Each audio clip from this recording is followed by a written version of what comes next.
तो हेलो मेरे प्यारे बच्चों, स्वागत है आपका कॉन्सेप्ट गुरुजी का यूट्यूब चैनल पर। मैं हूं राजकुमार। तो फिलहाल क्या कर रहे हैं ना, आप पढ़ तो रहे हो नहीं, तो मैं आपको कुछ ही आइडिया बता देता हूं कि आईटीआई और पॉलिटेक्निक दोनों में से आपको क्या करना है, ये आज मैं आपको बताने वाला हूं। क्योंकि रिजल्ट आने में अभी बाकी है, तो क्यों ना आप इस चीज़ की तैयारी कर लो फिलहाल, है ना। इसलिए मैं आज आपको बताने वाला हूँ आईटीआई और पॉलिटेक्निक में बेहतर कौन है। तो वीडियो को ध्यान से देखिएगा। देखिए, मैं पूरा आपको अंतर के माध्यम से समझा दूंगा।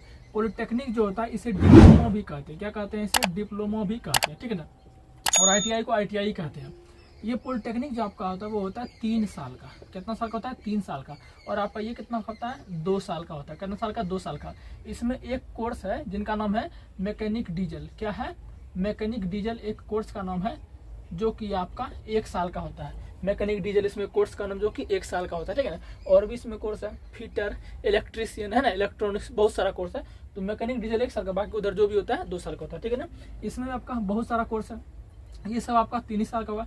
इसमें कोर्स का नाम कंप्यूटर साइंस आपका हो गया, ऑटोमोबाइल इंजीनियरिंग हो गया, सिविल हो गया, मैकेनिकल हो गया, इलेक्ट्रिकल हो गया। मैं बताऊं तो मैंने पॉलिटेक्निक खुद पास किया हुआ है, ठीक है ना।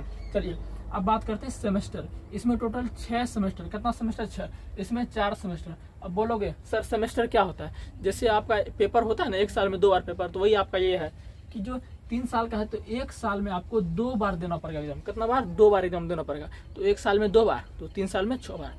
इसमें भी 1 साल में 2 बार, तो क्योंकि 2 ही साल का ये कोर्स है, 2 साल का 2 दिन, 4 सेमेस्टर टोटल होता है। 4 सेमेस्टर में आपको पास करना जरूरी है, ठीक है ना। चलिए अब बात करते हैं पॉलिटेक्निक जो कर लेता है ना उसको इंजीनियर बोलते हैं। क्या बोलते हैं? इंजीनियर बोलते हैं। जैसे मान लीजिए आपका नाम शुभम कुमार है, तो आप पॉलिटेक्निक जब पूरा कर लीजिएगा तो आपके नीचे पीछे लिखा जाएगा इंजीनियर शुभम कुमार, समझ गया। लेकिन इसमें आपको कुछ नहीं लिखाएगा आपकी इंजीनियर से रिलेटेड ही नहीं है। ये आपका रिलेटेड है इंडस्ट्रियल से। क्या है? इंडस्ट्रियल, यानी कि उद्योग से रिलेटेड आपका। इसमें इंजीनियर वगैरह या ऑफिसर वगैरह ये सब में इसमें कोई टाइटल वाइटल नहीं है। लेकिन इसमें टाइटल है, पॉलिटेक्निक कर लीजिएगा तो आपके नीचे पीछे इंजीनियर लिखा जाएगा, ठीक है ना। अब बात करते हैं लोको पायलट। देखिए, पॉलिटेक्निक करने से आप जो है रेलवे का जो वैकेंसी आता है ना, ड्राइवर का ड्राइवर का वैकेंसी आता है, तो वो आप आसानी से बन सकते हैं पॉलिटेक्निक अगर किए हुए हैं। और आईटीआई में भी आप जो है लोको पायलट बन सकते हैं। लेकिन सबसे ज़्यादा फायदा है, अगर आप लोको पायलट आपका ड्रीम है, सोचे कि नहीं हमको रेलवे ड्राइवर बनना है आगे चल के, तो आपके लिए बेस्ट ऑप्शन रहेगा आईटीआई। सर ये क्यों नहीं बेस्ट रहेगा? क्योंकि इसका ज़्यादा सीट रहता है। मंथली 5000 सीट निकलेगा ना, तो आईटीआई वाला 4000 सीट रहता है किसी भी सेक्टर में। गवर्नमेंट सेक्टर में, सरकारी नौकरी में पॉलिटेक्निक का सीट बहुत कम रहता है, आईटीआई वाला का ज़्यादा सीट रहता है, समझ रहे ना। तो आईटीआई जो है ज़्यादा फायदा करता है जो लोको पायलट बच्चा बनना चाहता है, समझ रहे ना। अब बात करते हैं सैलरी जो अगर बात करें प्राइवेट में, प्राइवेट अगर आप काम कीजिएगा ना, अगर आप प्राइवेट काम कीजिएगा, दोनों सैलरी में ज़्यादा अंतर देखने को नहीं मिलेगा।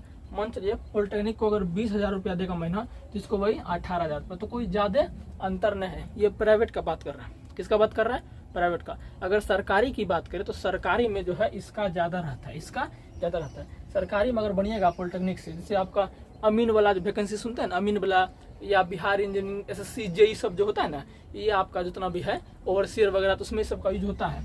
तो उसमें मान चलिए इसका सैलरी नहीं होगा तो 45,000 रहेगा, तो इसका वही मान चलिए 30,000 रहेगा, है ना। तो इतना ज़्यादा अंतर होता है सरकारी में, लेकिन प्राइवेट में ज़्यादा अंतर नहीं रहता है, ठीक है ना, समझ रहे हैं।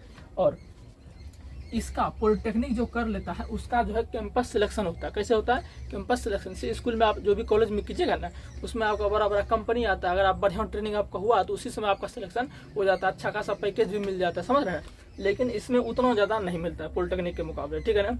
और पॉलिटेक्निक अगर आप कर लेते हैं, जैसे मान चलिए कि 10th के बाद आप मैट्रिक अभी पास कीजिएगा, रिजल्ट आएगा 1 महीना में, तो रिजल्ट के बाद, मैट्रिक के बाद अगर आप सीधे पॉलिटेक्निक कर लेते हैं, 3 साल का होगा, तो आपका उसमें इंटर का भी वैल्यू हो जाएगा, यानी कि 12th का भी आपका उसी में हो जाएगा। सबसे बड़ी बात यह है। लेकिन 10th के बाद अगर आप आईटीआई कर लेंगे तो उसमें आपका इंटर का वैल्यू नहीं होगा। कहने का मतलब यह है, जैसे मान लीजिए आप 10th के बाद पॉलिटेक्निक कर लिए और कोई वैकेंसी आया, जैसे मान लीजिए रेलवे एनटीपीसी की वैकेंसी आया, उसमें इंटर खुज रहा, लेकिन आपने तो इंटर नहीं किया है।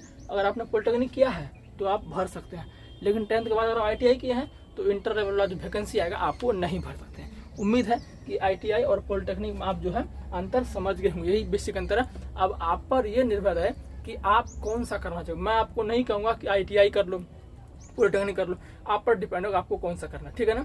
तो अगर वीडियो अच्छा लगा हो तो लाइक सब्सक्राइब जरूर करना।